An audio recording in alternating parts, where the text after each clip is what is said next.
الحمد لله رب العالمين والصلاة والسلام ومن تبعهم لإحسان إلى يوم الدين أقول قول هذا أستغفر الله ولكم أستغفره إنه هو الغفور الرحيم সুপ্রিয় দর্শক শ্রোতা পবিত্র কুরআনুল কারীমের সূরা হামিম আশ-সিজদার 30 থেকে 36 নম্বর আয়াতে আল্লাহ পাক রব্বুল আলামিন যে কথাগুলি বলেছেন, আমাদেরকে যে নির্দেশনাগুলি দিয়েছেন, ইনশাআল্লাহ আমি তা আপনাদের সামনে বিস্তারিত উপস্থাপন করব। এই আয়াতগুলির আলোচ্য বিষয় হলো আল্লাহ সুবহানাহু ওয়া তাআলার প্রতি অবিচল ঈমান ও সর্বোত্তম পন্থায় দাওয়াত দান এবং সহিষ্ণুতা প্রদর্শন করা। আল্লাহ পাক রব্বুল আলামিনের নিকট তৌফিক কামনা করে শুরু করছি আজকের আলোচনা।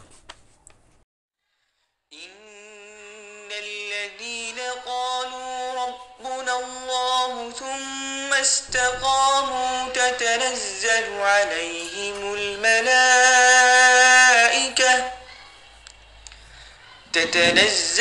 عليهم الملائكة ألا تخافوا ولا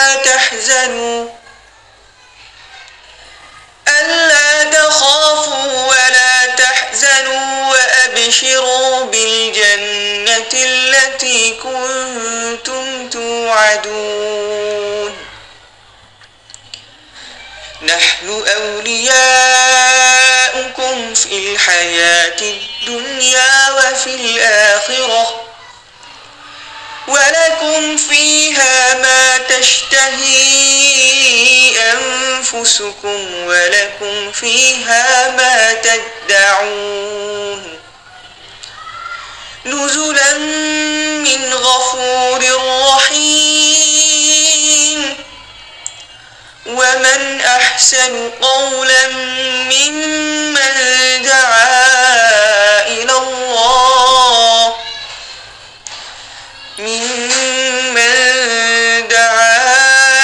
الله وعمل صالحا وقال إنني من المسلمين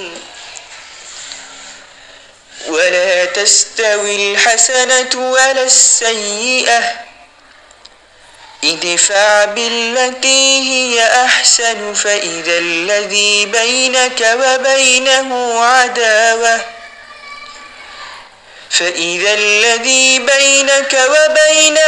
عداوة كأنه ولي حميد وما يلقاها إلا الذين صبروا وما يلقاها إلا ذو حظ عظيم। আয়াতে কারিমার সরল অনুবাদ। নিশ্চয়ই যারা বলে আমাদের রব পালনকর্তা আল্লাহ তাআলা, অতঃপর তাতেই অবিচল বা অটল থাকে, তাদের কাছেই ফেরেশতা অবতীর্ণ হয় এবং তাদেরকে বলে তোমরা ভয় পেও না, চিন্তা করো না, আর সেই জান্নাতের সুসংবাদ পেয়ে সন্তুষ্ট হও যার ওয়াদা তোমাদের কাছে করা হয়েছিল। ইহকালে ও পরকালে আমরা তোমাদের বন্ধু, সেখানে বা জান্নাতে তোমাদের জন্য যা আছে, যা তোমাদের মন চায়, সেখানে তাও আছে যা তোমাদের দাবি বা তোমরা দাবি করো। এটা হলো ক্ষমাশীল দয়াময় আল্লাহ তাআলার তরফ থেকে মেহমানদারির সামগ্রী। আর সেই ব্যক্তির কথা অপেক্ষা আর কার কথা উত্তম হতে পারে যে আল্লাহর দিকে দাওয়াত দেয়, নিজে সৎ কাজ করে এবং বলে আমি মুসলমান। আর হে নবী, ভালো ও মন্দ সমান নয়, তুমি অন্যায় ও মন্দকে দূর করো সেই ভালো দ্বারা যা অতি উত্তম। তাহলে দেখবে যে তোমার সাথে যার শত্রুতা ছিল সে হয়ে গেছে অন্তরঙ্গ বন্ধু। এই গুণ কেবল তাদেরই আছে যারা ধৈর্য ধারণ করে, আর এই মর্যাদা লাভ করতে পারে কেবল তারাই যারা বড়ই ভাগ্যবান। আয়াতে কারিমার বিশেষ বিশেষ কিছু শব্দ অর্থ আমি আপনাদের সামনে উপস্থাপন করছি। ইন্না নিশ্চয়ই, আল্লাযীনা যারা, ক্বালু বলে, তারা বলে, রব্বুনা হে আমাদের প্রতিপালক বা আমাদের রব, সুম্মা অতঃপর, ইস্তাকামু তারা অটল বা অবিচল থাকে, তাতানাজ্জালু অবতীর্ণ হওয়া, আলাইহিম তাদের উপরে, আল মালাইকাতু ফেরেশতা মণ্ডলী, আল্লা তাখাফু তোমরা ভয় পেও না, ওয়ালা তাহজানু চিন্তাও করিও না, আবশিরু তোমরা সুসংবাদ গ্রহণ করো, বিল জান্নাতে জান্নাতের, আল্লাতি যারা, কুনতুম তোমাদের নিকট, তুআদুন ওয়াদা করা হয়েছে, নাহনু আমরা, আউলিয়াকুম তোমাদের বন্ধু, ফি মানে মধ্যে, হায়াতি দুনিয়া দুনিয়ার জীবনে, ওয়া এবং আখিরাতি পরকালে, লাকুম তোমাদের জন্য, ফিহা উহাতে রয়েছে, মা তাশতাহি যা কিছু চাও, আনফুসাকুম তোমাদের জীবন, মা তাদ্দাউ যা যার ইচ্ছা তোমরা করবে, নুজুলান আপ্যায়ন সামগ্রী, মিন হতে, গফুরুন ক্ষমাশীল, রহিম দয়ালু। সম্বোধন। দার্সে কোরআন এবং দার্সুল কোরআনের এই প্রোগ্রামে আমরা ইসলামী আন্দোলনের কর্মী বা বোনদেরকে, ইসলামী আন্দোলনের ভাই এবং বোনদেরকে উদ্দেশ্য করে এই কথাটি বলতে চাই। আমি আপনাদের সামনে কোরআনুল কারীমের হামিম আশ-শাজদার 30 থেকে 35 নম্বর আয়াতে আল্লাহ সুবহানাহু তাআলা যে কথা বলেছেন তার সরল অনুবাদ এবং তেলাওয়াত পেশ করেছি। আল্লাহ পাক রব্বুল আলামিন আমাকে আপনাদের সামনে কোরআনের এই দার্স সঠিকভাবে পেশ করার তৌফিক দান করেন, আমিন। সূরাটির নামকরণ। সূরাটি দুটি শব্দ থেকে গঠিত, একটি হলো হামিম আর অপরটি হলো সিজদা। অর্থাৎ এটি সেই সূরা যার শুরুতে হলো হামিম শব্দ দ্বারা এবং যাতে একটি সিজদা রয়েছে, তবে এটি অন্য সূরার ন্যায় প্রতীক বা চিহ্ন হিসাবে ব্যবহার করা হয়েছে, কোনো শিরোনাম হিসাবে নামকরণ করা হয়নি। সূরাটির নাজিল হওয়ার সময় কাল। সূরাটি মক্কি। নির্ভরযোগ্য বর্ণনার ভিত্তিতে বলা যায় এর নাজিল হওয়ার সময়টা হলো হযরত আমির হামজা রাদিয়াল্লাহু তাআলা আনহু এর ঈমান আনার পর এবং ওমর রাদিয়াল্লাহু তাআলা আনহুর ঈমান আনার পূর্বে। এতে ধরে নেওয়া যায় যে এটি মক্কি সূরা। মক্কি জীবনে নবুয়তের 4 থেকে 5 বছর সময়ে এটি অবতীর্ণ হয়েছে। সূরাটির বিষয়বস্তু। সূরার আলোচ্য আয়াতের বিষয়বস্তু হলো মক্কার কাফের সর্দাররা বিশেষ করে রাসূল সাল্লাল্লাহু আলাইহি ওয়াসাল্লামের কাছে তার দাওয়াতের কাজ এবং মিশন থেকে সরিয়ে রাখার জন্য কাফিরদের সদবারত বা কতিপয় বিষয় প্রস্তাব করে।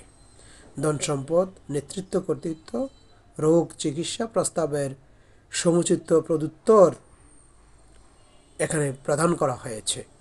কেননা কাফেররা মনে করত যে মুহাম্মদ রাসূলুল্লাহ সাল্লাল্লাহু আলাইহি সাল্লাম এর নবী হওয়া এবং কোরআন এই ওহির কথা প্রকৃতপক্ষে সঠিক বিষয় নয়, বরং এর মূল কথা হলো ধন ও মালের লোভে, রাষ্ট্র ক্ষমতার লোভে শাসন ক্ষমতার লাভই হলো এর মুখ্য উদ্দেশ্য।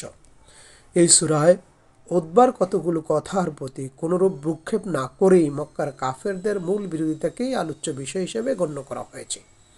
কেননা কাফেররা তখন কোরআন মজিদের দাওয়াতকে রুদ্ধ ও ক্ষতিগ্রস্ত করার জন্য অত্যন্ত হঠকারিতা ও অনৈতিকতার সাথে চেষ্টা করতেছিল।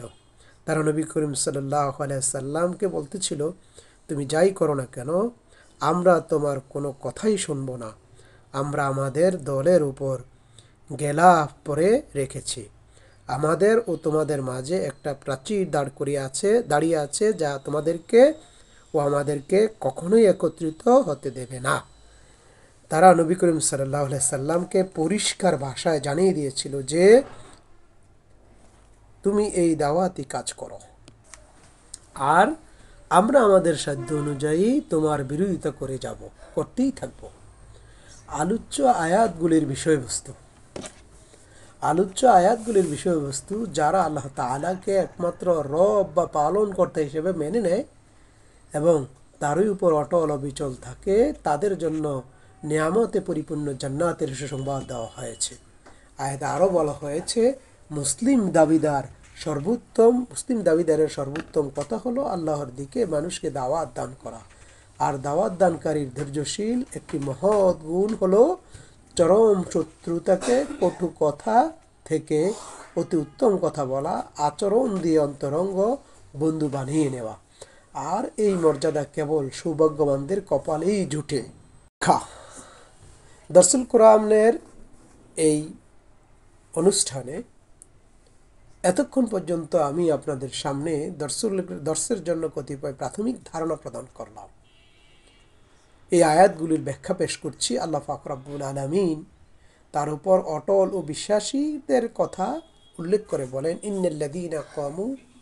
ইন্নাল্লাযীনা ক্বালু রাব্বুনাল্লাহু সুম্মা ইসতাকামু তাতানাজ্জালু আলাইহিমুল মালাঈকাতু আল্লা তাখাফু ওয়া লা তাহজানু ওয়া আবশিরু বিল জান্নাতিল্লাতী কুনতুম তুআদুন। নিশ্চয়ই যারা বলে আল্লাহ তাআলা আমার রব পালনকর্তা, অতঃপর এই কথার উপর অটল অবিচল থাকে, তাদের কাছে ফেরেশতা অবতীর্ণ হয় এবং তাদেরকে বলে, তোমরা ভয় পেও না, চিন্তা করো না, আর সেই জান্নাতের সুসংবাদ পেয়েও সন্তুষ্ট হও যার ওয়াদা তোমাদের সাথে করা হয়েছিল। ইতিপূর্বে কাফেরদেরকে তাদের হঠকারিতা ও সত্য বিরোধিতায় পরিণতি সম্পর্কে সাবধান করা হয়েছিল। কাফেররা যে সত্যের বিরোধিতা করে, এই বিরোধিতার ব্যাপারে তাদেরকে সাবধান করা হয়েছিল। এখন এই আয়াতে ঈমানদার লোক এবং নবী করিম সাল্লাল্লাহু আলাইহি সাল্লামকে লক্ষ্য করে কথা বলা শুরু হয়েছে। আয়াতের প্রথম অংশে বলা হয়েছে, ইন্নাল্লাযীনা ক্বালু রাব্বুনাল্লাহু সুম্মা ইসতাকামু। নিশ্চয়ই যারা বলে আল্লাহ আমার রব এবং এই কথার উপর অটল অবিচল থাকে। এখানে দুইটি কথা বলা হয়েছে। ক্বালু রাব্বুনাল্লাহ, এটি হলো প্রথম কথা। তারা বলে যে আল্লাহ হলো আমাদের রব, অর্থাৎ আল্লাহ তাআলা পালনকর্তা, রিজিকদাতা, সৃষ্টিকর্তা, সকল কিছু তারা স্বীকার করে নেয়। আর এটি হলো ঈমানের মূল। দ্বিতীয়টি হলো ইস্তেকামু সুম্মা ইসতাকামু, অতঃপর তাতে তারা অটল থাকে। এটি হলো সৎকর্ম। এক কথায় তারা এভাবে ঈমান ও সৎকর্ম উভয় গুণে গুণান্বিত হয়ে যায়। ইস্তেকামত মানে হলো ঈমান এবং তাওহীদের উপরে কায়েম থাকা, তা পরিত্যাগ না করা।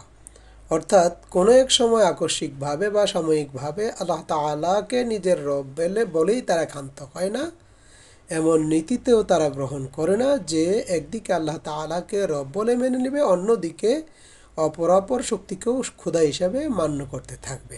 বরং তারা একেবারে এই আকীদাই গ্রহণ করার পর সারা জীবন তার উপরেই অটল অবিচল থাকে।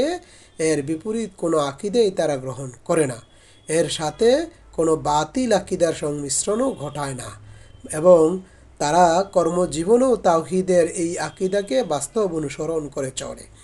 তাওহীদ বা আল্লাহ তাআলার একত্ববাদে অটল অবিচল হয়ে থাকার প্রকৃত তাৎপর্য মহানবী সাল্লাল্লাহু আলাইহি সাল্লাম নিজেই বড় বড় সাহাবাগণ এর ব্যাখ্যা করেছেন। যেমন হযরত আনাস রাদিয়াল্লাহু তাআলা আনহুর বর্ণনায় পাওয়া যায়, মহানবী সাল্লাল্লাহু আলাইহি সাল্লাম ইস্তেকামাহ বা অটল অবিচল থাকার ব্যাপারে বলেছেন, قد قالها الناس ثم كفر أكثرهم فمن مات عليه فهو ممن استقام। অনেক লোকে আল্লাহ তাআলাকে নিজের রব হিসাবে বা প্রতিপালক হিসেবে মেনে নিয়েছে, কিন্তু তাদের অধিকাংশই কাফের হয়ে গেছে। কেবল দৃঢ়ভাবে তারাই দাঁড়িয়ে থাকতে পেরেছে যারা মৃত্যুর পূর্ব মুহূর্ত পর্যন্ত এই আকীদার উপর অটল থাকতে পেরেছে। ইবনে জারির, নাসাই, ইবনুল হাশেম এবং প্রথম খলিফা ও নবী সাল্লাল্লাহু আলাইহি সাল্লাম এর বিশ্বস্ত সহচর হযরত আবু বকর সিদ্দিক রাদিয়াল্লাহু তাআলা আনহু ইস্তেকামার এর ব্যাখ্যায় বলেন, লাম ইউশরিকু বিল্লাহি শাইআন ওয়া লাম ইয়ালতাকিতু ইলাহুন গায়রুহু।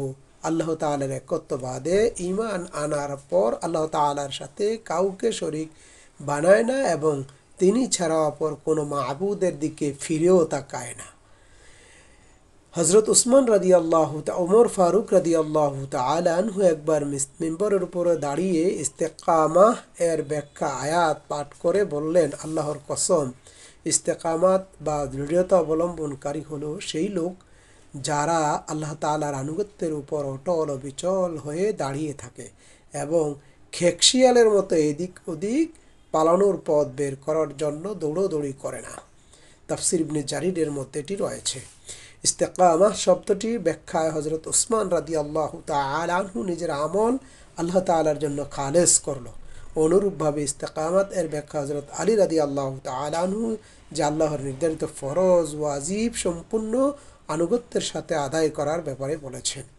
ইস্তেকামাতের উপরোক্ত ব্যাখ্যায় পরিপ্রেক্ষিতে একথা পাওয়া যায়, যে কথা পাওয়া যায় তা হলো খালেস দিলে আল্লাহ তাআলাকে নিজের রব হিসেবে মেনে নেওয়া এবং এ ব্যাপারে কোনো প্রকারের সন্দেহ সংশয় পোষণ না করা, তার দেওয়া শরীয়তের যাবতীয় বিধিবিধান মেনে চলা, হালাল হারাম গ্রহণ করা, হালাল এবং হারাম মেনে চলা, হালাল গ্রহণ করা, যাবতীয় হারাম থেকে বেঁচে থাকা। তাফসিরে কাশাফের মধ্যে বলা হয়েছে রব্বুন আল্লাহ, আমাদের রব বা পালনকর্তা। এই কথাটি তখনই শুদ্ধ হতে পারে যখন অন্তরে বিশ্বাস করা হয় যে আমি প্রত্যেক অবস্থায় প্রত্যেক পদক্ষেপে আল্লাহ তাআলার প্রশিক্ষণাদি তার রহমত ছাড়া আমি একটি শ্বাসও নিতে পারি না, এবং তার দাবি এই যে মানুষ আল্লাহ তাআলার ইবাদতে অটল অবিচল থাকবে এবং তার আত্মা দেহ চুল পরিমাণ আল্লাহ তাআলার দাসত্ব থেকে বিচ্যুত হবে না। হযরত সুফিয়ান ইবনে আবদুল্লাহ সাকাফি রাদিয়াল্লাহু তাআলা আনহু একবার রাসূল সাল্লাল্লাহু আলাইহি সাল্লামের কাছে আরজ করলেন, হে আল্লাহর নবী, আমাকে এমন একটি পূর্ণাঙ্গ বিষয় বলে দিন যা শোনার পর আমি আর কারো নিকট কোনো কিছু জিজ্ঞাসা করার প্রয়োজন হবে না। তখন রাসূল সাল্লাল্লাহু আলাইহি সাল্লাম বললেন, কুল আমানতু বিল্লাহি সুম্মা ইসতাকিম, বলো আমি আল্লাহর উপর ঈমান আনলাম এবং তাতে অবিচল থাকলাম। মুসলিম শরীফের মধ্যে এটি বর্ণিত রয়েছে। এ কথার বাহিক অর্থ এই যে ঈমান ও তার দাবি অনুযায়ী সৎকর্মের প্রতি অবিচল। যারা আল্লাহ তাআলাকে রব বলে স্বীকার করে এবং তার উপর অবিচল থাকে, তার প্রতিদান হিসেবে আয়াতের পরবর্তী অংশে মহান আল্লাহ সুবহানাহু ওয়া তাআলা বলেন, তাতানাজ্জালু আলাইহিমুল মালাইকাতু আল্লা তাখাফু ওয়া লা তাহজানু ওয়া আবশিরু বিল জান্নাতিল্লাতী কুনতুম তুআদুন। এই গুণের জন্য তাদের নিকট ফেরেশতা অবতীর্ণ হয়, তাদেরকে বলে তোমরা ভয় পেও না, চিন্তা করো না, আর সেই জান্নাতের সুসংবাদ পেয়ে সন্তুষ্ট হয়ে যাও যার ওয়াদা তোমাদের কাছে করা হয়েছে। যারা আল্লাহকে নিজের রব বলে মনে প্রাণে মেনে নেয় এবং তার উপর অটল থাকে, অবিচল থাকে, তাদের প্রতিদান হিসেবে তার কাছে ফেরেশতা অবতীর্ণ করা হয়। এই কথাটির ব্যাখ্যায় মুফাসসিরিন কেরামগণ বিভিন্ন মত ব্যক্ত করেন। এক, হযরত ইবনে আব্বাস রাদিয়াল্লাহু তাআলা আনহু উক্তিটি অনুযায়ী ফেরেশতাদেরকে এই অবতরণ সম্বোধন করে মৃত্যুর সময় হবে, সম্বোধন মৃত্যুর সময় হবে। দুই, কাতাদা বলেন হাসরের দিন কবর থেকে বের হবার সময় ফেরেশতা নাজিল হবে। তিন, ইবনে জাররাহ বলেন ফেরেশতা অবতরণের তিনটি সময় হবে, প্রথমে মৃত্যুর সময়, দ্বিতীয়বার হবে কবরের ভিতর, তৃতীয়বার হবে হাসরের দিন কবর থেকে ওঠার সময়। মাওলানা মওদুদী রাহিমাহুল্লাহ তাফহিমুল কোরআনে উল্লেখ করেন, ফেরেশতা নাজিল হওয়ার এই বিষয়টি বাহিক অনুভূতিযোগ্য রূপে হবে এবং ঈমানদার লোকেরা তাদের নিজেদের চোখে দেখতে পাবে কিংবা তাদের আওয়াজ কানে শুনবে। এমনভাবে হওয়াটা জরুরি নয়। যদি আল্লাহ ইচ্ছা করলে কারো জন্য ফেরেশতাকে পাঠাতেও পারেন, পাঠিয়ে দেন, কিন্তু সাধারণভাবে মুমিন ব্যক্তির প্রতি, বিশেষ করে কঠিন সময়ে যখন তারা সত্যের দুশমনদের হাতে নির্মমভাবে নিপীড়িত নির্যাতিত হয়ে থাকে, তখন তাদের নিকট ফেরেশতা আগমন হয়ে থাকে অপ্রকাশ্যভাবে এবং তাদের কথা কানে পদধ্বনি হওয়ার পরিবর্তে দিলের গভীরে উত্তীর্ণ হয় শান্তি ও স্বস্তির অনুভব। যেসব মুফাসসিরিন কেরাম বলেছেন ফেরেশতা নাজিল হওয়ার এই ঘটনা ঘটবে মৃত্যুর সময় কিংবা কবরের ভিতর অথবা হাসরের ময়দানে আসলে কোন অবস্থা, পরিবেশ, পরিস্থিতিতে এই আয়াত নাজিল হয়েছিল তা বিবেচনা করলে এই ব্যাপারটির কোনো সন্দেহ থাকে না যে এই ব্যাপারে এখানে বর্ণনা করা উদ্দেশ্য হলো জীবনে দ্বীন ইসলাম প্রতিষ্ঠা করার জন্য চেষ্টাকারীদের উপর ফেরেশতা নাজিল হওয়ার কথা, যেন তারা শান্তি ও স্বস্তি লাভ করতে পারে, তাদের মনে সাহস ও হিম্মত জাগে, তাদের মনে যেন এই অনুভূতি জাগে যে তারা অসহায়, নিরাশ্রয় নয়, আল্লাহ তাআলা ফেরেশতা তাদের সাথে রয়েছে। যদি আল্লাহ তাআলা ফেরেশতা মৃত্যুর সময়ও মুমিন ব্যক্তিকে অভ্যর্থনা জানানোর জন্য আসে এবং কবরেও তাদের সম্মান জানায়, আর কিয়ামতের দিন, হাসরের দিন শুরু হতে হতে জান্নাতে পৌঁছা পর্যন্ত সব সময় তাদের সঙ্গেই লেগে থাকে, তবে ফেরেশতাদের এই সঙ্গী হওয়াটা কেবলমাত্র সেই জগতের জন্যই নির্দিষ্ট নয়, এ দুনিয়াতেও যথারীতি হয়ে থাকে। সুপ্রিয় উপস্থিতি, এই আয়াতের বর্ণনায় এই ধারাবাহিকতা থেকে স্পষ্টভাবে বোঝা যায় যে শয়তান ও দুষ্ট প্রকৃতির লোকেরা সত্য মিথ্যার দ্বন্দ্বে সংগ্রামে যেমনভাবে বাতিলপন্থীদের সঙ্গে থাকে, তেমনিভাবে হকপন্থী মুমিন লোকদের সাথে আল্লাহ তাআলার ফেরেশতারা থাকে।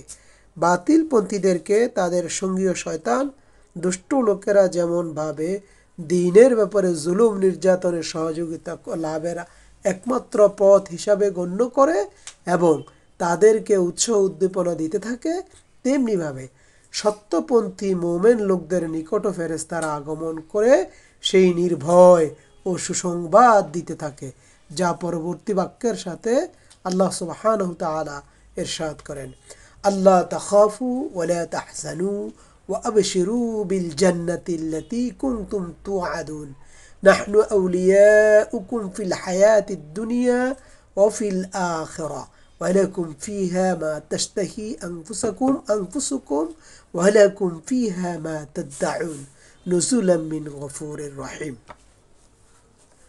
এই আয়াতের ব্যাখ্যায় এখানে দুটি কথা বলা হয়েছে। দুটি আয়াতে সত্যপন্থী মুমিন ব্যক্তিদের জন্য কয়েকটি নির্ভয়ের বাণী ও সুসংবাদ জানানো হয়েছে। মুমিন ব্যক্তি নিজের কাছে ফেরেশতা নাজিল হয়ে বলবে, আল্লাহ তাখাফু ওয়ালা তাহজানু, তোমরা ভয় পেও না, চিন্তিত হয়েও না।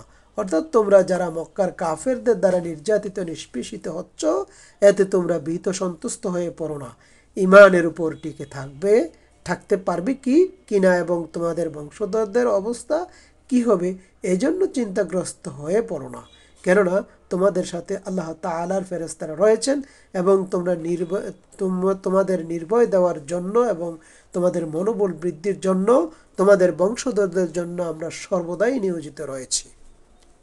দ্বিতীয় ব্যাখ্যাটি হলো ওয়াবশিরু বিল জান্নাতিল্লাতী কুনতুম তুআদুন, আর তোমরাই সেই জান্নাতের সুসংবাদ পেয়ে স্পষ্ট হয়ে যাও যার ওয়াদা তোমাদের সাথে করা হয়েছে।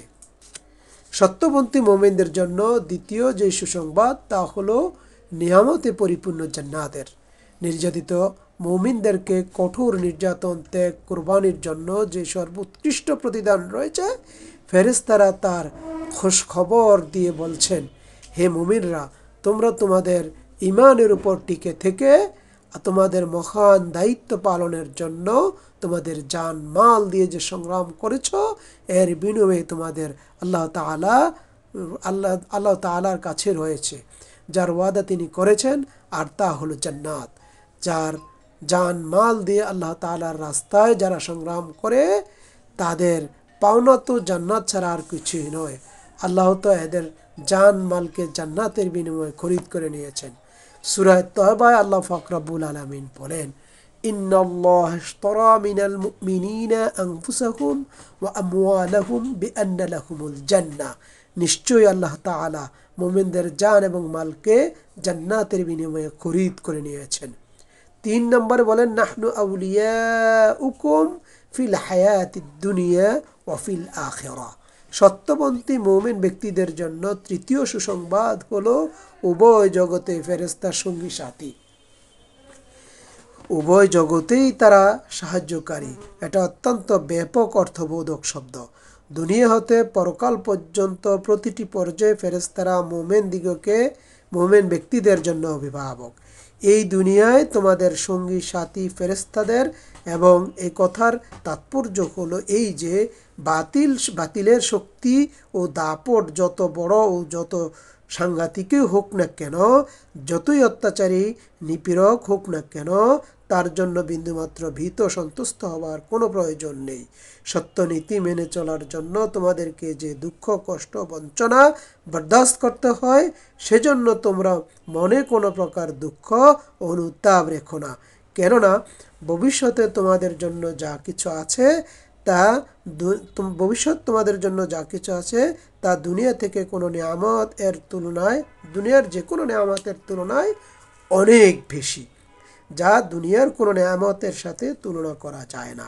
এই কথাটির অর্থ হলো এই, আমরা তোমাদের সঙ্গী সাথী বলেন, এই কথার অর্থ হলো এই যে তখন এর তাৎপর্য হলো এখন তোমরা মঞ্জিলের দিকে যাচ্ছ, সেখানে আমাদের চিন্তার কোনো কারণ নেই, কেননা সেখানে জান্নাত তোমাদের জন্য অপেক্ষা করছে।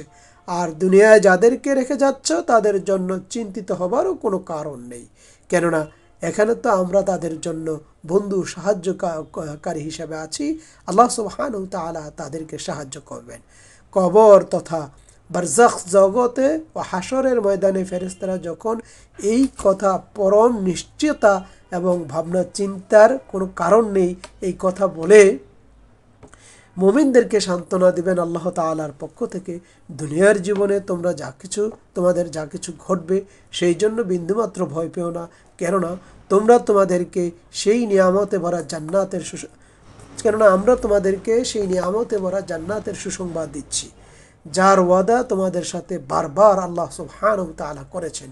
ওয়ালাকুম ফিহা মা তাশতাহি আনফুসাকুম ওয়ালাকুম ফিহা মা তাদদাউন।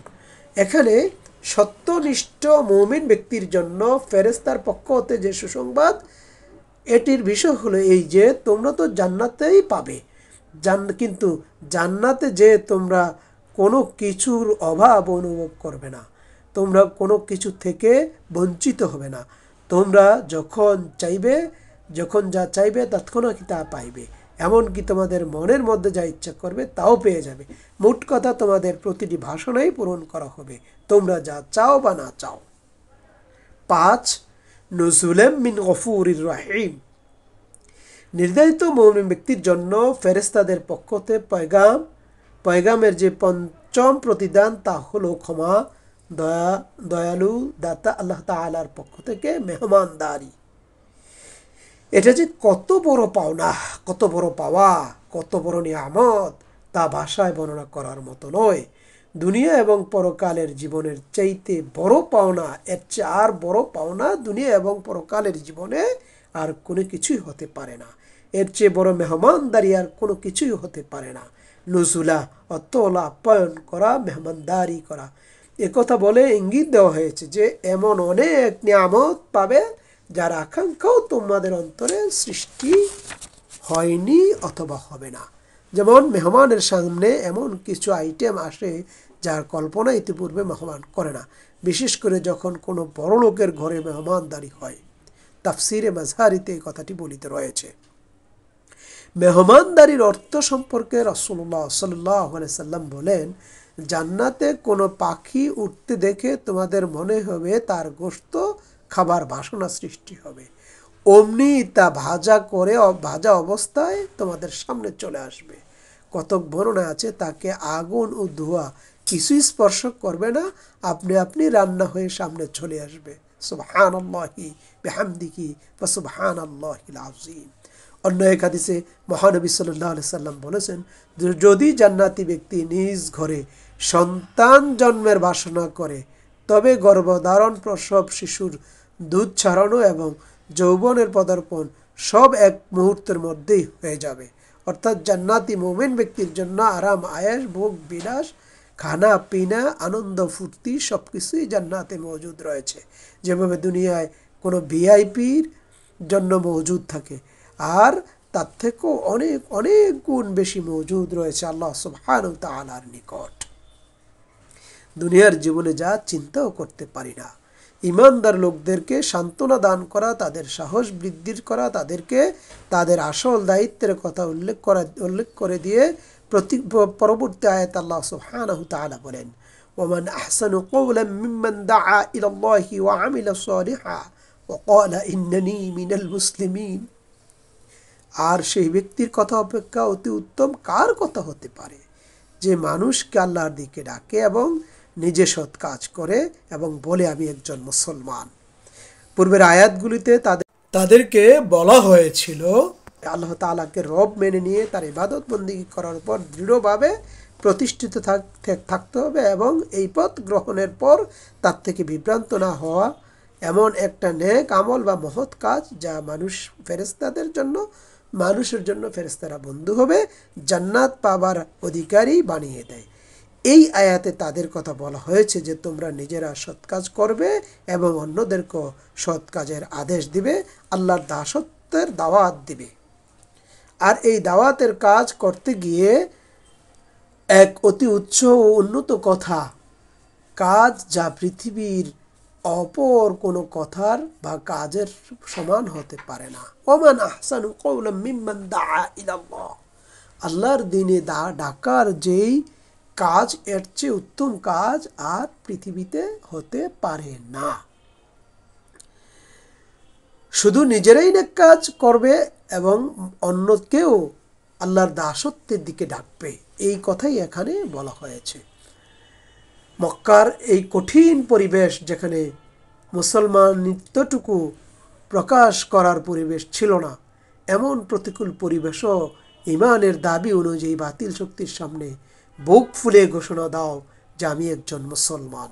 আল্লাহ পাকের এই কথার গুরুত্ব অনুধাবন করার জন্য যে পরিবেশেই কথাগুলো বলা হয়েছে তার চোখের সামনে রাখলে সহজে অনুধাবন করা যাবে তখন মক্কার অবস্থা কী ছিল।